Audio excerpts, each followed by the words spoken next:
آج کا ہمارا موضوع ہے عام شاعری کی تعریف، عام شاعری اور صوفیانہ شاعری میں فرق۔ ہم سب سے پہلے شاعری کیا ہے اس کو سمجھنے کی کوشش کریں گے۔ جذبات، کیفیات اور تخیل کو وزن و بحر کے ساتھ ایک لڑی میں پرونے کا نام شاعری ہے۔ شاعری کسی بھی انسان کی جذبات و احساسات اور مشاہدات و تجربات کی عکاسی کا نام ہے۔ شاعری کی کئی اصناف ہیں جیسے نظم، غزل، مرثیہ، مثنوی، منقبت وغیرہ۔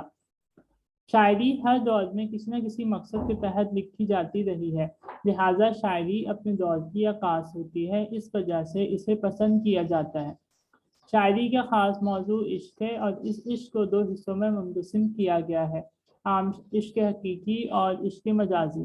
اس تصور عشق نے شاعری کو بھی دو حصوں میں تقسیم کیا ہے، عام شاعری اور صوفیانہ شاعری۔ جب اردو ادب کا ارتقا ہوا تو اس وقت شاعری کا پہلا رجحان تصوف ہی تھا۔ پہلے شاعری نے خانقاہوں ہی میں پرورش پائی اور اس طرح تصوف اردو شاعری کی ایک اہم اور خاص روایت قرار پایا۔ یہاں مختصر عام شاعری اور صوفیانہ شاعری کے درمیان جو فرق ہے اس کا جائزہ لیں گے۔ عام شاعری، جیسا کہ مندرجہ بالا کہا گیا کہ شاعری انسان کی جذبات و احساسات کی عکاس ہوتی ہے۔ انسان جو کچھ محسوس کرتا ہے، جو کچھ اس دنیا میں دیکھتا ہے، اسے ایک خاص انداز میں بیان کر دیتا ہے۔ شاعر عام لوگوں سے مختلف ہوتا ہے، اس کے اندر عام انسانوں سے زیادہ حساس پن موجود ہوتا ہے اور اسی حساس پن کی وجہ سے وہ ہر شعر کا بغور مطالعہ کرتا ہے۔ جدید کو قدیم دور سے جوڑنے میں ان شعراء کا بہت بڑا ہاتھ ہے۔ یہ شاعر ہی ہیں جنہوں نے اپنے دور کے حالات، جنگ و جدل کو اپنی شاعری کا موضوع بنایا اور ہم اپنے ماضی کے ان لمحات سے جڑ کر انہیں محسوس کر سکے۔ عام شاعری کے موضوعات انسانوں کی تہذیب، ان کے نقش سے جڑے ہوئے ہوتے ہیں، اس میں صرف ظاہری اشیاء کا بیان ہوتا ہے۔ عام شاعری کے موضوعات درج ذیل ہیں۔ عشق، عام شاعری میں عشق مجازی کا بیان ہوتا ہے۔ محبوب کے ظاہری حسن پر نگاہ رکھی جاتی ہے، اسے اپنی شاعری میں بیان کیا جاتا ہے۔ حسن، عام شاعری میں جہاں مجازی عشق کا بیان ہوتا ہے وہیں محبوب کے خد و خال، اشوا و غمزہ کو بیان کیا جاتا ہے، جیسا کہ شاعر محبوب تو کہتا ہے۔ مثال یہاں پیش ہے۔ عام شاعری میں دنیا کو ہی بیان کیا جاتا ہے، دنیا ہی ان کے لیے سب کچھ ہوتی ہے۔ دنیا کے موضوعات کو ہی ایک عام شاعر اپنے موضوع بناتا ہے، دنیا کے مسائل۔ صوفیانہ شاعری، جیسا کہ ہم نے شاعری کے ضمن میں بتایا کہ اردو شاعری کی پہلی کوک صوفیہ تھے۔ صوفیہ کرام وہ شخصیات ہیں جنہوں نے ہر دور میں اس وقت کے پراشوق ماحول کو اپنے درس و تبلیغ کے ذریعے لوگوں کے لیے آسان بنایا۔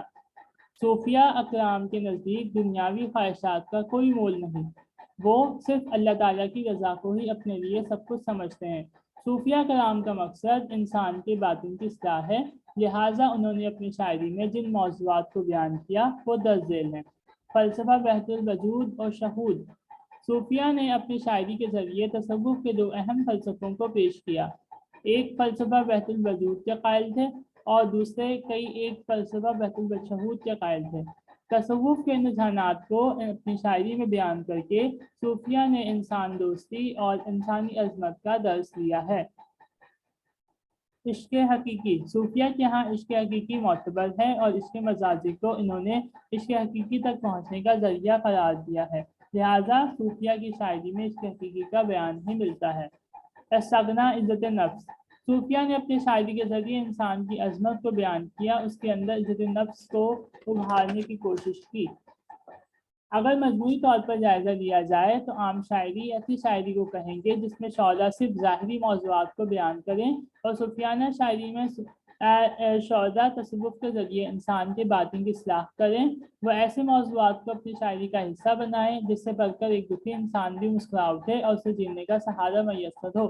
صوفیانہ شاعری عشق حقیقی کو بیان کرتی ہے، جبکہ عام شاعری میں صرف اور صرف عشق مجازی کا بیان ملتا ہے۔ فلسفہ وحدت الوجود اور وحدت الشہود کی وضاحت اگلے لیکچر میں کی جائے گی۔